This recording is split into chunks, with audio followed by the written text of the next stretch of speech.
भद्रक जिला धामनगर विज्ञापित अंचल परिषद टिकस आदाय क्षेत्र में ओडिशा रे प्रथम होइछे। एने शुक्रवार अपराह्न पूर्त डाकबंगला बीजेपी पक्षर आयोजित एक सांबादिक सम्मेलन में बीजेपी पक्षर सूचना दी जाइछे। 2024-25 आर्थिक वर्ष में राज्य में विभिन्न विज्ञापित अंचल परिषद स्तर में आदाय होइतिबा होलिंग कर नहीं सरकार तर्जमा करथिले।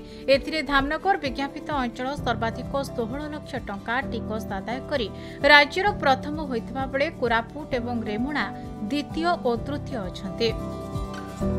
एथिपाई राज्य सरकार धामनगर विज्ञापित अंचल को पुरस्कार राशि 3 कोटी टंका घोषणा करिसेंते।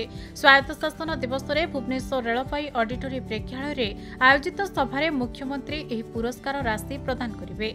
पुरस्कार राशि विभिन्न उन्नयनमूलक कार्य लागिबो बोली सांबादिक सम्मेलन में सूचना दैछन्ते।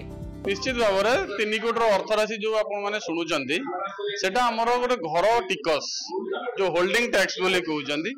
माने होल्डिंग टैक्स मीन्स आपण जो पार्क हो धामनगर रो अधिवासी एनएसी रो अधिवासी हेतिबो अधिवासी सहित पार्क हो घर हो रास्ता हो लाइट हो जो माने डेवलपमेंट जिंस जोटा को अधिवासी माने उपभोग करि परिबे ता पय वार्षिक सेमानकर गोटे माने फिक्स अमाउंट ऑफ मनी जोटा कि 400 रु 500 कि 600 एबला ताकर घर रो एरिया नै कि गोटे लागे गवर्नमेंट रो गाइडलाइन अछि सेटा को होल्डिंग टैक्स कहै छै।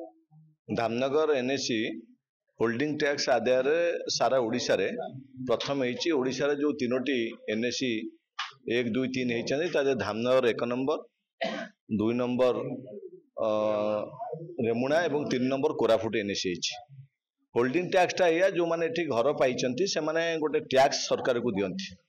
ए टैक्स कलेक्शन करिया पई कि हमरो 2 जन रिप्रेजेंटेटिव जे मंत्री का रिप्रेजेंटेटिव एवं एमपी का रिप्रेजेंटेटिव एवं आमर दलर कार्यकर्ता ता सहित एनएसी रो समस्त कर्मचारी काउंसिल मान प्रचेष्टा रे सारा ओडिशा रे सबुठारु अधिक 16 लाख टंका टैक्स आदाय करी आम एनएसी रु दिया जाइछि।